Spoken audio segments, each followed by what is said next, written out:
What's up, guys? It is JTB here. Not only am I back with Madden content after a lot of time off, but I'm coming back with a bang. Not only is it a fantasy draft, not only am I playing with 1-minute quarters, but I'm doing all this with the rosters from Madden 2005. Obviously, there's going to be some players that aren't even in the game anymore. They're going to be there. There's also players, I think very, very few though, that are actually still in the game. And it's going to be simple enough. Each episode, going to give you guys a little bit of an intro about the game about to happen. Show you guys are going to see the entire gameplay. And then afterwards, we'll go ahead and talk about the game, how it all went. So that's how this episode is going to go. That's how all the episodes are going to go. Our ultimate goal, one season, get there, and then obviously win it all. Win the Super Bowl. But with that being said, let's get into the video. What's up, guys? It's JTB here, and I can say I finally went ahead, I played aggressive, and I did it. The thing I've been contemplating all season long, I went ahead and I did it. Against our division rivals, the Washington football team. You want to see what I did? Go ahead, watch this gameplay. Here you go. On EA Sports. 22 men ready to do battle. It's time to dance. And off we go from Lincoln Financial Field. And this will not be returnable. It's out of the back of the end zone for a touchback. So out comes the Washington offense onto the field. And they will be led out by their 6'3" quarterback. And it'll be interesting to see pretty early in this one exactly where his head is, because the best quarterbacks shake off performances like he had last week. Way too many interceptions. Didn't throw a touchdown pass. Team lost the game. Let's see if he can bounce back and get things going in the right direction. He'll be trying to forget those 3 picks, as you noted. And he's going to get a good gain of 9 here up to the 34. The previous run, good for 9. Here's second and a yard. A nice run here early on. It doesn't take a great play caller to realize you want to establish a guy of his caliber with runs like this early, because they'll pay dividends as the game progresses. And he'll be brought down shy of the 40 at the 38-yard line. 2nd and 1, and people want to run the football. This is where every back in the league is supposed to do exactly what we just saw there. Pick up the first down.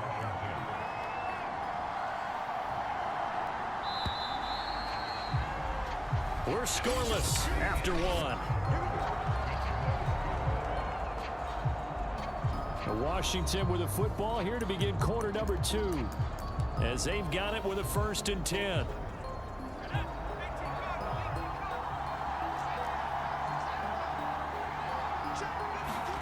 From the gun, it's Carr. A dump off here for Gore.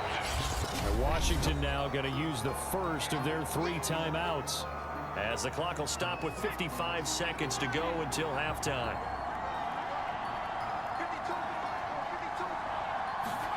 From the 45 on 2nd down, Carr. It's complete. It's Gore. And he'll get it down to the 47 here. Now Washington going to use the 2nd of their 3 timeouts as they get the stoppage with just under 50 seconds remaining in half number 1. Could we get a touchdown in this first half after all? It's 1st and 10. On play action, it's Carr. Trying to lay one up deep. It's incomplete. Took a shot, couldn't connect. I believe I'm following their logic. Take the big shot downfield, loosen things up.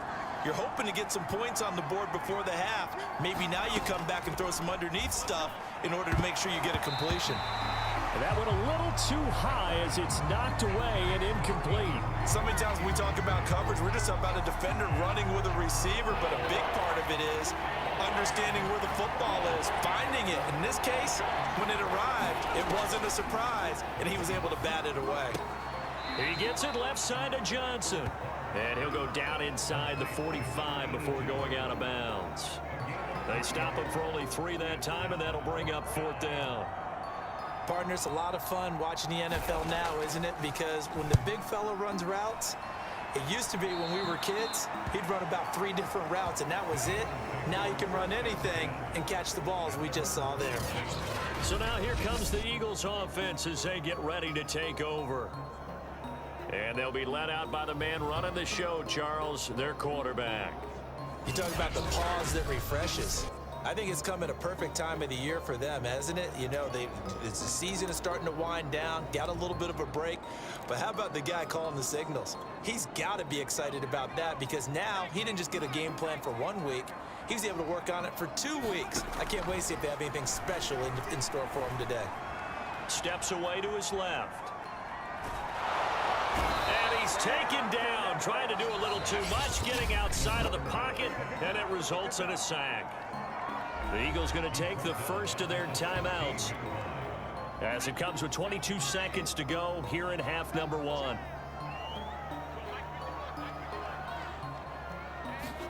After the sack on first down, Vick escaping the pressure right.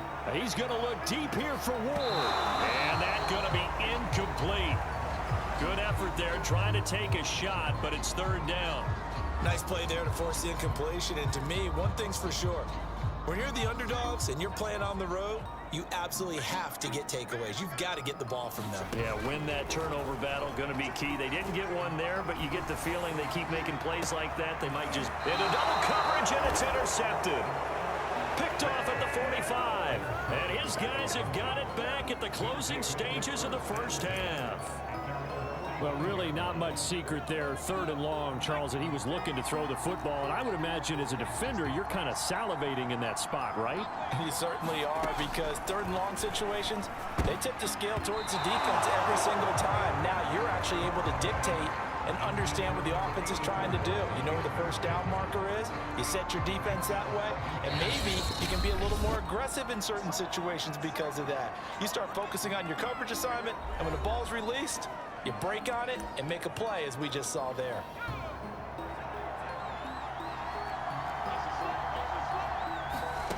The final shot here before half for Carr. He's going to float this one deep right side. And that will be incomplete. Tried to dial up the long one way out there, but it'll be third down. We now proceed to the start of the second half. So no scoring in our first half. What will the second half bring as we are now back underway? This will be fielded inside the 5. And he'll take it up past the 25 to the 26-yard line.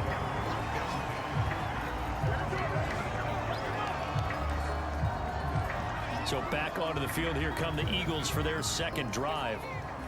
We have not seen much on offense from either side. These last few drives, it has been a struggle, hasn't it? Totally, and you're thinking to yourself right now, if you're on offense trying to get things figured out, okay, we self-scout every... This time for Smith, and it's intercepted.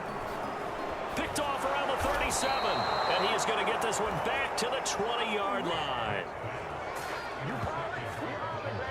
Not the way you envision things to start out the third quarter. One play and already a turnover. It's interesting. You and I were talking with the coach, and he talked about how at halftime, as a play caller, he wanted to make sure he got a new script going for the second half, not just the one that he operated off of to start the game. Nowhere on that script did it have that result. The last run got 6, now 2nd and 4. Shotgun now for Carr. Quick hitter here, it's complete. And all the way down inside the 5 to the 4.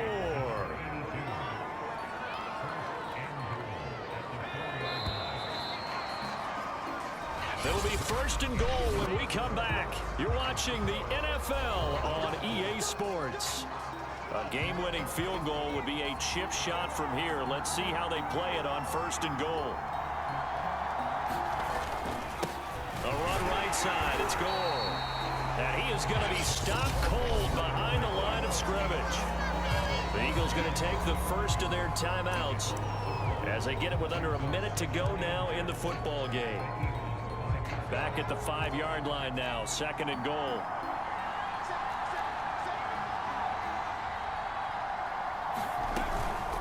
Another carry now for Gore. And he is into the end zone for a Washington touchdown. A great play there. in the final minute. And Washington able to capitalize on the short field as they take it in for 6. So we have a score to report after all. How about this? Whoa. Stop the press. Yeah, I know. I just broke broadcasting 101. I cut in on my play-by-play guy. But think about it this way. Marvin, our crack researcher, just handed us a note. We haven't had a scoreless tie in the NFL since 1943. 43. And we will not have history here in this one, partner. Our first points of the game come in the 4th quarter. I don't think that either one of us saw this game unfolding this way when it all began. No, absolutely not. But, hey, now it's still just a one-score game, so don't go anywhere. A lot more to play for. Set now to kick this one away, and off it goes. And a fair catch signaled for and taken successfully. So now the Eagles down by 7, 54 seconds to go. They need a touchdown to the PAT to tie it as they come up 1st and 10. Now Michael Vick. Forced out to his left. He finds Smith out of the backfield and able to rip off a big chunk of yardage before being dropped inside the 40. Now after the completion, we're going to get a timeout, an injured player. While the training staff takes a peek, we'll take a break.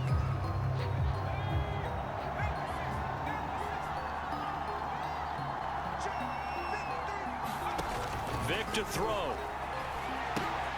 He finds his man, complete. That's done. And he's going to be out of bounds down around the 35-yard line. 3 yards the gain there, 2nd down. All defenses worry that whenever anyone catches the ball and has a head of steam come out of the backfield, it can turn into a big play with missed tackles or he runs through people. But they were right there waiting, and they stopped him for a minimal gain. Being chased out left. He's going to let this go. Back of the end zone. And that's going to be incomplete. Good effort there trying to take a shot, but it's 3rd down. In need of a conversion on 3rd down. They had the big play to start the drive. Not much sense. They'll look to throw. Got a man over the middle, and it's complete. Now the Eagles will use the 2nd of their timeouts as they'll stop it with 25 ticks remaining on the clock.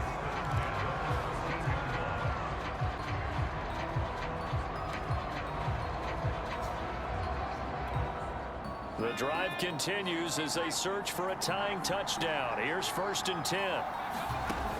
From the red zone now, they'll look to throw. Dancing to his left. Over the middle, complete. It's done. And he's going to get a solid gain of 9 before being brought down. 2nd and right at a yard.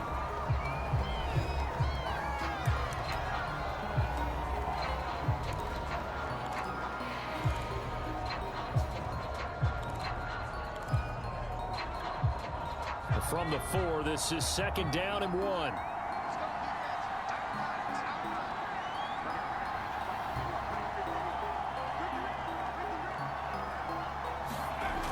They'll throw again. Here's Vick. Buying time to his left. And he is across and in for the score. And now they can tie the game in the final stages with the extra point. Or they can go for 2 and go for the win. Obviously, the excitement level here is almost a fever pitch. Down 1. It's tempting to go for 2. I say you go ahead and kick the extra point. You got the home crowd carried into overtime. I'm with you. I do see some fans, though, holding up 2 fingers. Easy now. Yeah, they're not the ones who have to actually make that call, are they?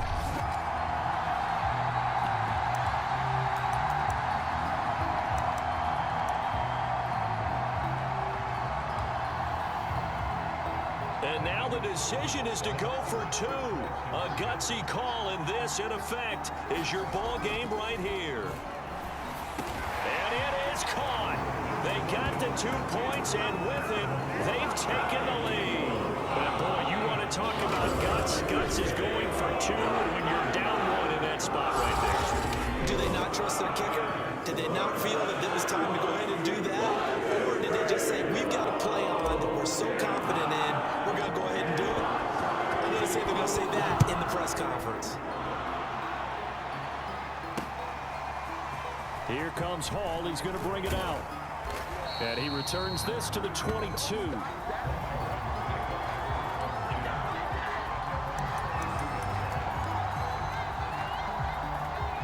they're set and ready for this next drive, the Washington offense. So you're right there, but obviously the clock is not your friend. How do you handle this situation? You're thinking 2 plays. One, to get yourself in position for the second one, whether you're able to get into field goal range or you have to try another deep pass, another Hail Mary, but you're trying to get the first one to a receiver, get out of bounds, and give yourself a chance to set things up for an easier shot at it. We'll see if they can do it. Might be easier said than done. And it's incomplete. So their final drive. I finally did it. I went for 2 in a do-or-die situation. We got it. It worked out. We were able to get the victory. You guys know there's like I think 3 or 4 different times already this series where I was contemplating, do I do it? Do I not do it? Well, I finally went ahead and I did it. We win the game 8-7. Next episode, we're facing off against the Giants in a pretty much make or break for the division title. So we'll have to see how all that goes. I hope you guys enjoyed watching. I finally went ahead. I finally did it. Went for that 2. And I feel like it was a pretty good decision. It was a pretty smart decision. And next episode, hopefully I don't have to be in that position. But if we are, I think I'm going to go for it. Thank you guys for watching. Subscribe if you're new. And it is JTB signing off.